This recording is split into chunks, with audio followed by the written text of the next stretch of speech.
Hey guys, it's Jalapeno here with another little DIY, and on today's project, I'm going to show you how to mount this thermostat guard onto this switch here. And I'm also going to repair some nail pops on the ceiling. That'll be more to the end, so just keep watching. And so they had just installed this new vent system into this model home, and people just kept messing with those switches, so we're going to mount that guard like I said. So first thing you're going to want to do is lay down some plastic, that way you don't make a mess. This thermostat cover from Honeywell comes with the screws, the drywall anchors, and the keys obviously. So just get your keys and remove the front cover from the base. Just make sure you position that base exactly where you want it and make sure it's super level. You can also use some blue tape to hold that base in place. Now go ahead and grab a super sharp pencil and mark where those screws are going to go.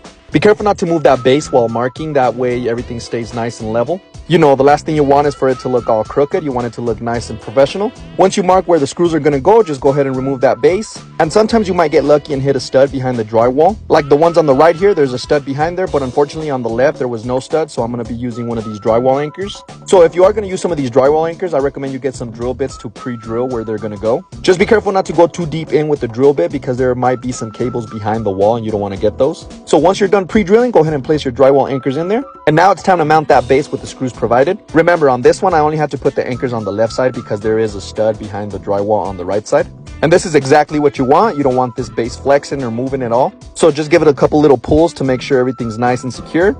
Go ahead and put that cover over the base, lock it, and there you go. Now, nobody's going to be messing with the switches unless they have the key, obviously. This is perfect for the dads whose kids are always messing with the thermostat. This one's perfect here just because it keeps people from touching the switches when walking the models. And as you see here, we also put one on the thermostat itself, not just the switch. But anyways, done with that. But remember these nail pops? Let's fix them. Whoever was installing this vent system must have stepped on the drywall or something because all these nails were popped. So what you're going to want to do here is get a drywall screw and put it about an inch away from the nail pop. This is going to help the drywall go up against that truss again, and it's not going to be flexing at all. So for every nail pop, just make sure you put a screw right next to it. That way it doesn't pop anymore. And I'm going to be using this Crawford's painter's putty to fill in all the nail holes. You can also use regular joint compound or that Easy Sand 5 stuff that I use. But in this case, I'm just going to be applying a little bit of that painter's putty. I first use my finger to just kind of smear it on, and then I use my sanding block to sand it down a little bit. That way it creates those little plateaus of the texture. If you have flat walls, no texture, I would recommend to use that Easy Sand 5 hot mud stuff.